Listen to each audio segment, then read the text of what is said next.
குருக்ஷேத்திர போரில் துரோணாச்சாரியரை எதிர்த்து போராடுவது பாண்டவர்களுக்கு மிகுந்த சவாலாக இருந்தது. இதை சமாளிக்க கிருஷ்ணர் புத்திசாலித்தனமான ஒரு திட்டத்தை தீட்டினார். துரோணர் தனது மகன் அஸ்வத்தாமனை அளவில்லாத அன்புடன் நேசித்ததால் அவன் இறந்துவிட்டான் என்ற செய்தி அவரை மன அழுத்தத்திற்கு உள்ளாக்கும் என்று கிருஷ்ணர் எண்ணினார். இதற்காக கிருஷ்ணர் பீமனை அழைத்து அஸ்வத்தாமன் என்ற பெயர் கொண்ட யானையை கொன்று அஸ்வத்தாமன் இறந்துவிட்டான் என்று தருமனை பயன்படுத்தி அறிவிக்கச் செய்தார். பீமர் திட்டத்தின்படி செயல்பட்டார். மேலும் தருமன் உண்மை கூறும் தன்மையை காப்பாற்ற குறைவாக வேணும் யானை என்று சொன்னான். ஆனால் அந்த வார்த்தை யுத்தத்தின் கோலாகலத்தில் புதைந்துவிட்டது. இந்த தகவல் துரோணரின் காதில் சென்று அவருடைய மகன் உயிரிழந்து விட்டதாக அவரை தவறாக நம்ப வைத்தது. இதனால் அவர் போரின் மீதான மனோபலத்தையும் உறுதியையும் இழந்தார்.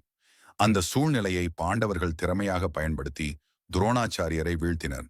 இந்த சம்பவம் தர்மத்தை காக்க கிருஷ்ணர் எவ்வாறு தனது சூழ்ச்சியால் செயல்பட்டார் என்பதற்கு ஒரு எடுத்துக்காட்டாக உள்ளது.